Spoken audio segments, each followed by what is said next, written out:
अॼु तव्हांजो इम्तिहान आहे साहब तो जे तयारी करे आयो न पुट पढ़ी आयो ट्रू जोकन मज्जू कंडो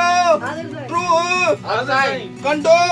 सब आयो न तयारी करे आयो न कपड़ा तो नवा पै इम्तिहान आहे तव्हांजो तूं 12 बची आई चुप साहब बची खामोशी वहाँ बची जा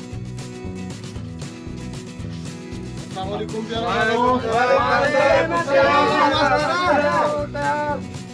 मास्टर आइए जी मास्टर करी यो बुधा तो ताम घणा तैयार पिया थी मास्टर करे सलाम हो सर भाई मुझो फकीर अल्लाह दे तो खान और बोला भाई जो नालो वडो थो वियो यो खुटो तो कोन वाह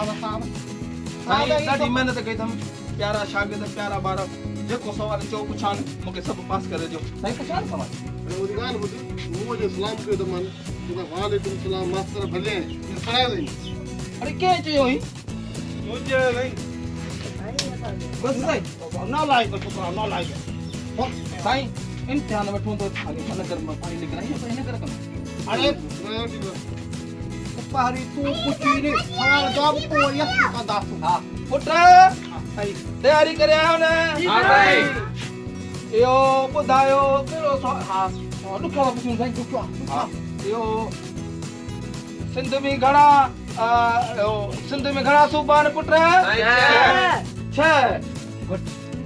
तू बुधा केड़ा ने आई दौलतपुर काजी अहमद नवाबशाह सकरन सैदाबाद है गुड हाला पुट पूरा हाला ब्रांच मास्टर पुट साईं जो सवाल पुछां साईं पुट तू बुधा अंब जकर अंब साईं केड़ो अंब सिंधड़ी अंब चौथो अंब लंगड़ो अंब सुरोली अंब केड़ो वाह केड़ो जकर लंगड़ो लंगड़ो जकर साहब तो जे पास थी दे इनी के सवाल कोई लंगड़ो आ वाह मास्टर तो जे आज मेहनत के सलाम था पेश के ताम तैयार है खत्म तैयार सिगरेट आखिरी सवाल पुछां हां यो साइकिल के ठाई पुत्र नहीं मु ठाई तो ठाई हाले ने साइकिल खड़ा थी न पान ठाई वाह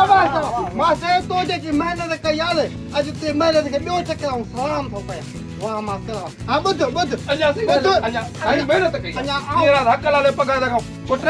साईं हिकिड़ो साईं मेहनत थियल न मञो न अरे बाबा ये थी पुत्र ममताज मौलाई जो कलाम ॿुधायो साहब खे साईं ॿुधायो तो उथी भी ॿुधा पुट उथी भी ओकारो वगो लहे रथो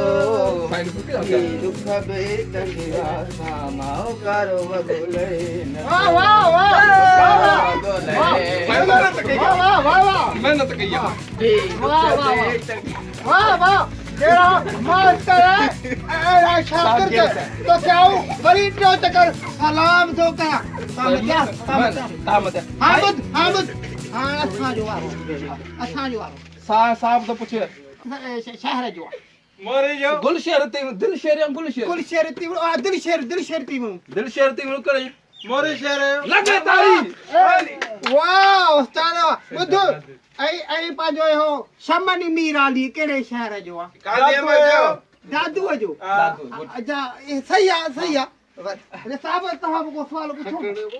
सकरंडी जो इते छोकरी ते सकरन जो है ने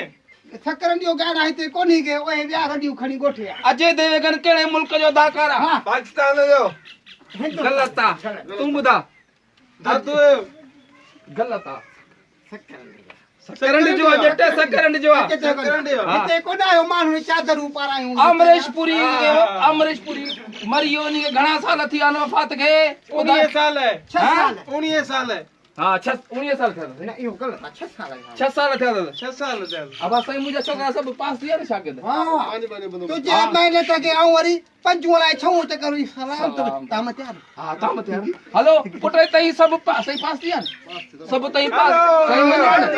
हर का सब पास है ओ सिमानी दे चेचता है न